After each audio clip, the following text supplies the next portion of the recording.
ಅಪ್ಪ ಮಗ ಅಪ್ಪನಿಗೆ ನಾಟಕ ಹುಚ್ಚು ನನ್ನಂಗೆ ಬಸವಣ್ಣ ನಾಟಕ ಸಿನಿಮಾ ಹುಚ್ಚು. ಮಗನ ಕಾನ್ವೆಂಟ್ ಓದಿಸಿರ್ತಾನೆ ಇಂಗ್ಲೀಷ್.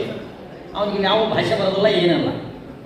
ಅಪ್ಪ ಹೇಳ್ತಾನೆ ಬಡ ಬಡ ಒಬ್ಬರು ಹೇಳಾಗ್ತಾನ. ಪರಶುವನಿಂದ ಪಾಶುಪತಾಸ್ತ್ರವನ್ನು ಪಡೆದಂಥ ಪರಮವೀರ ಹೇ ಅರ್ಜುನ,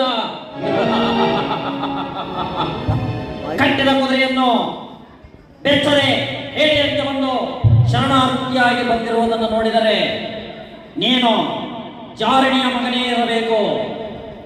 ಇವು ನಾನ್ ಬರೋ ನಮ್ಮ ಮದರಿಗೆ ಜಾರಣಿ ಇದೆಯಾ ಏಡಿಯಾ ಫಾಲ್ ಇನ್ನೊಂದ್ಸರಿ ಬಂದರೆ ಬೇಡ ಬೇಡ ಡೈವರ್ಸ್ಗೆ ಹಾಕ್ಬಿಡ್ತೀನಿ. ನಾನ್ ಬರೋ ಅದಮ್ಮ ಶಿವನೊಡನೆ ಹೋರಾಡಿ ಪಾಶುಪತಾಸ್ತ್ರ ಪಡೆದವನು, ಕುರುಕ್ಷೇತ್ರದಲ್ಲಿ 18 ದಿನ ಕುರುಕ್ಷೇತ್ರದಲ್ಲಿ ನನ್ನ ಗಾಂಡಿವ ಮುಡಿಗೆದ್ದಿದ್ದರು, ಇನ್ನೂ ತೂಕ ಹಿಡಿದಿಲ್ಲ. ಹೋಗೋ ಮರಿ ತಗೊಂಡು ಹೋಗಿ ಗಾಂಡಿವ ತಗೊಂಡೋಗಿ